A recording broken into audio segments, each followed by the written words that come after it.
Pull up the USDA Federal Noxious Weed Registry. It is a publicly accessible document. No login required. Scroll to the entry for Cichorium intybus. Read it. Aggressive colonizer of disturbed agricultural land. Invasive. A documented threat to native plant communities. Now open your kitchen cabinet and read the back of your coffee tin. In France, where commercial ground coffee blends routinely contain it, they call it chicorée.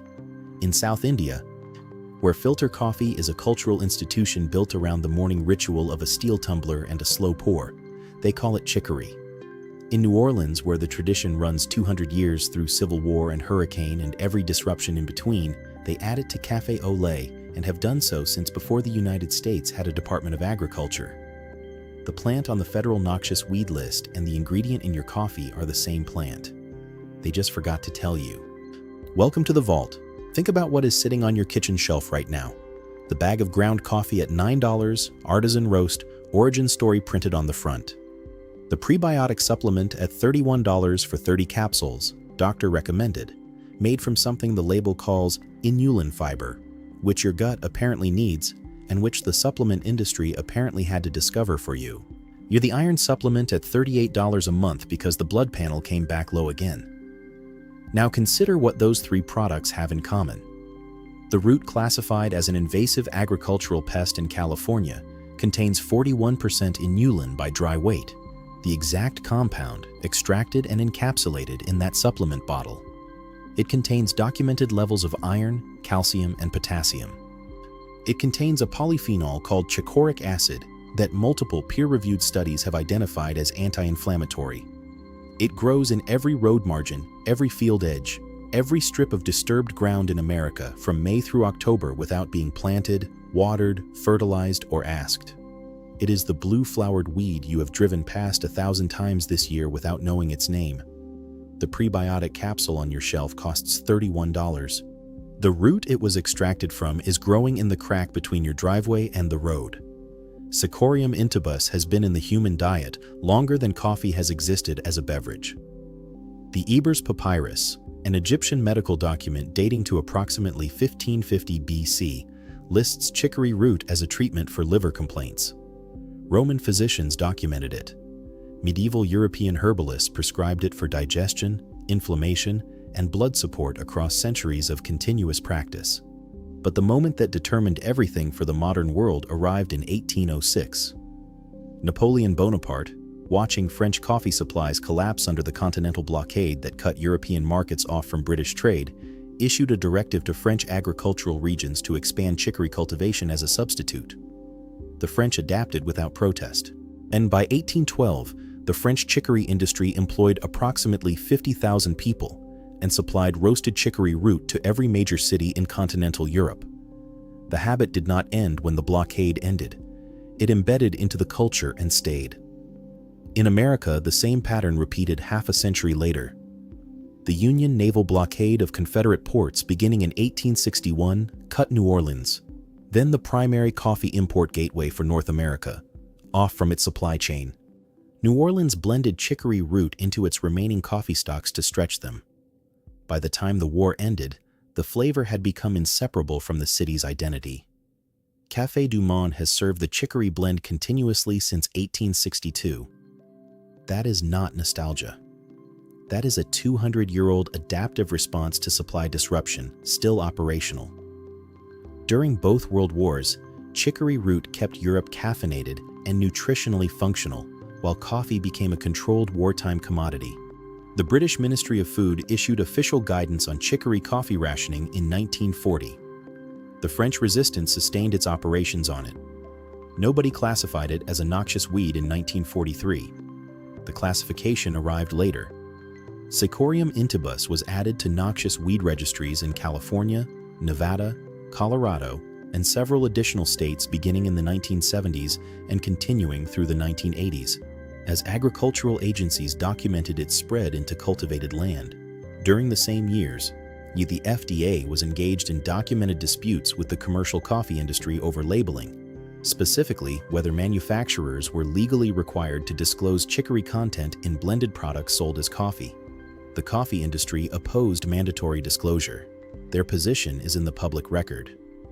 During the Second World War, chicory root kept half of Europe functional while Allied supply lines were severed. 40 years later, the USDA was classifying it as an agricultural pest. The plant did not change between 1943 and 1983. The financial landscape around it did. Inulin. 41% of chicory root's dry weight is inulin fiber, according to an analysis published in the Journal of Agricultural and Food Chemistry in 2005. Inulin is a prebiotic compound. It passes through the small intestine undigested and arrives in the colon intact, where it selectively feeds bifidobacterium and lactobacillus populations.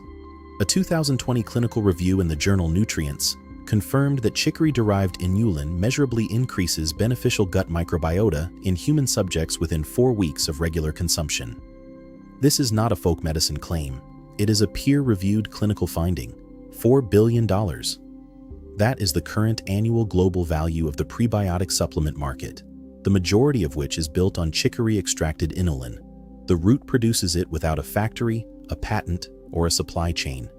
Chicoic acid is a polyphenol present in chicory root at concentrations documented in a 2018 study in Food Chemistry. That study identified significant inhibition of pro-inflammatory enzyme activity in laboratory conditions, the same enzymatic pathways currently targeted by several patented anti-inflammatory pharmaceutical compounds sold at prescription prices. Lactocin is a sesquiterpene lactone compound found in the root. A 2008 study in the Journal of Ethnopharmacology measured its sedative and analgesic effects in animal models at concentrations comparable to ibuprofen. No human clinical trial has been funded to follow that finding. The root also contains 0.87 milligrams of iron per 100 grams, 420 milligrams of potassium, and 41 milligrams of calcium per USDA Food Data Central. 41% inulin by dry weight. The pharmaceutical prebiotic industry built a $4 billion market on a compound this root produces for free. The research exists. The clinical trials do not. The global coffee market is valued at approximately $100 billion. Inside that market, chicory occupies an unusual position. In India, where South Indian filter coffee is a daily institution for hundreds of millions of people and routinely contains between 15 and 40% roasted chicory root, the Food Safety and Standards Authority of India requires manufacturers to declare chicory content on the label. The regulation exists because consumers are entitled to know what is in their cup. In the United States, no equivalent labeling requirement exists. A coffee blend containing chicory can be marketed and sold without disclosing the chicory, provided the product meets minimum coffee standards. The National Coffee Association's opposition to expanded labeling requirements is documented in public comments submitted to the FDA during regulatory review periods. The financial logic behind that position is transparent. Chicory root costs substantially less per kilogram than green coffee beans. If consumers understood that their premium roast contained a proportion of a root that grows wild on American roadsides and sells wholesale for less than $1 per kilogram, the premium pricing structure would face questions it is not currently being asked. The supplement company selling you extracted chicory root fiber for $31 bought the root from a Belgian farmer for less than 40 cents. The margin between those two numbers is not the cost of extraction. It is the cost of you not knowing the root is outside your window. The herbicide budget allocated to removing Cichorium intybus from California agricultural land under the noxious weed classification runs to several $1 million annually. The same root, harvested rather than sprayed, would supply enough raw inulin to fill a supplement distribution warehouse. One of those outcomes generates tax revenue. The other spends it. The legal position is navigable if you know where to stand. Cichorium intybus is classified as a noxious weed in California, Nevada, Colorado, and a small number of other states. In those states, intentional cultivation without an agricultural permit is restricted. In the remaining 40 or more states, home cultivation is legal without restriction, and in most of those states the plant is already growing wild on your property and can be legally harvested without any permit at all. Identification requires one walk outside between June and October, and the flowers are vivid sky blue, not purple, not lavender, unmistakably blue, and they open in the morning and close by afternoon. The stem is hollow, branches at sharp angles, and has a slightly rough surface. The basal leaves at the ground level resemble dandelion leaves. Dig the root in autumn when inulin concentration is highest. It will be pale cream to tan, firm, and when you cut it, it will smell faintly of earth and something close to coffee. To prepare it, wash the root, peel the outer skin, slice into rounds approximately 1 centimeter thick, spread on a baking tray, roast at 350 degrees Fahrenheit for 40 to 50 minutes, turning once until the pieces are uniformly deep brown and fragrant. The kitchen will smell like a coffee shop. Grind the roasted pieces in any standard coffee grinder. Brew it exactly as you brew coffee, drip filter, French press, or stovetop.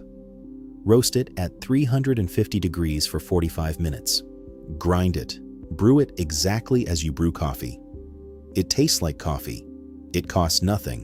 It contains 0 caffeine. Blend it at 30% chicory to 70% coffee if you want to reduce caffeine without losing the morning ritual.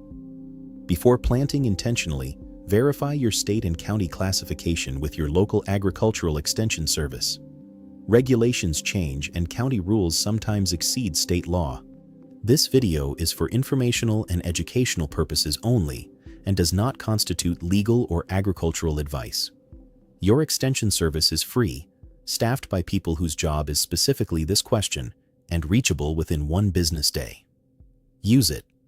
There are 3 documents that matter to this story.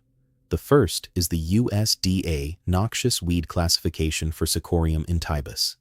The second is the USDA Food Data Central Nutritional Record for the same plant. The third is the FDA Public Comment Record, in which the commercial coffee industry argued against disclosing the plant's presence in their products. 3 documents, same agency ecosystem, same decade of origin for 2 of them. Different enforcement outcomes depending on whose revenue each one protects. What changed today is not the plant. The plant that ran Napoleon's agricultural supply chain and kept New Orleans caffeinated through a civil war and sustained European resistance networks through a world war is still growing in the margin of every road in states that are currently paying to eradicate it. What changed is that you now know the name of the root in your cup, the name of the compound in your supplement bottle, and the name of the agency that wrote both the nutritional record and the prohibition notice for the same organism in the same database. The document classifying it as a noxious weed and the document proving its nutritional value were written by the same agency in the same decade. One of them gets enforced. Share this video. Not for the algorithm, though it helps, but because someone in your network is paying $31 a month for a prebiotic supplement extracted from a root that is growing wild outside their house, and they have no idea that the supplement industry and the regulatory classification that makes the free version difficult to grow were constructed around the same economic logic in service of the same financial outcome. Subscribe because next week the vault opens on a different file entirely, a compound isolated by a US government research team in 1974. The funding was cut the following year. The patent applications from a private pharmaceutical company arrived the year after that. 200 peer-reviewed studies, 0 funded human trials, still classified as an agricultural pest in 28 states, still growing. That file opens next week. Be here for it. This video is for informational and educational purposes only. It does not constitute medical, legal, or agricultural advice. Consult a licensed healthcare provider before making changes to your diet or supplement routine. Verify cultivation regulations with your state and local agricultural extension service before growing any plant subject to state or federal noxious weed classifications.